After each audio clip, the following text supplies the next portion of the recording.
আমি যে বিষয়টি আজকে সংস্কার করব, আগামীকাল কিন্তু সেটার আবার সংস্কার প্রয়োজন হতে পারে। কাজেই আমি সংস্কার করব, তারপরে আমি অন্য কিছু করব, তারপরে আবার আমি অন্য কিছু করব, এটা কোনো যুক্তিসঙ্গত কথা নয়। সংস্কার চলবে, মানুষের জীবন যে ধারা, সেই জীবনধারাও প্রবাহিত হবে, দেশ পরিচালনা সেটাও চলতে থাকবে। আমাদের বিভিন্ন কর্মকাণ্ড সেটাকে কিন্তু আমি থামিয়ে রেখে বলতে পারবো না যে আমি সংস্কার করে তারপরে এই কাজগুলো করব।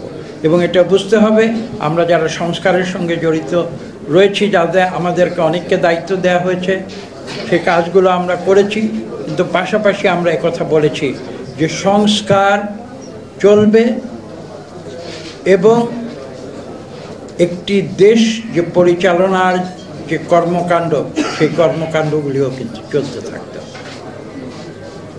কারণ আজকে যে প্রশ্নটি মানুষের মনে, সেটি হচ্ছে নির্বাচন।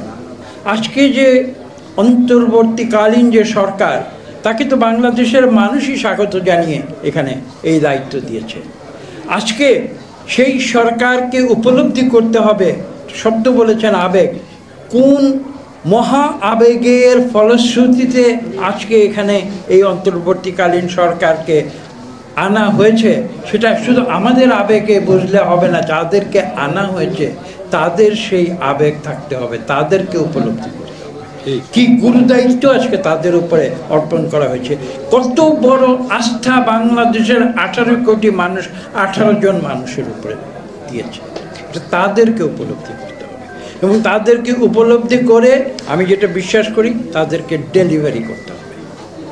তাদেরকে একটি জিনিস তাদের প্রথম দিন বা প্রথম এক সপ্তাহের ভিতরে বাংলাদেশের 18 কোটি মানুষকে বুঝিয়ে দেওয়া উচিত ছিল যে তোমরা যেমন আমাদের দায়িত্ব দিয়েছ, আমরা সেই দায়িত্ব সাহসিকতার সঙ্গে গ্রহণ করেছি। And we mean business. আমি দুঃখের সঙ্গে বলতে বাধ্য হচ্ছি, এই অন্তর্বর্তীকালীন সরকার বাংলাদেশের 18 কোটি মানুষের কাছে আজ 6 মাস পার হয়ে গেছে, এই মেসেজ তারা আজ পর্যন্ত বাংলাদেশের 18 কোটি মানুষের কাছে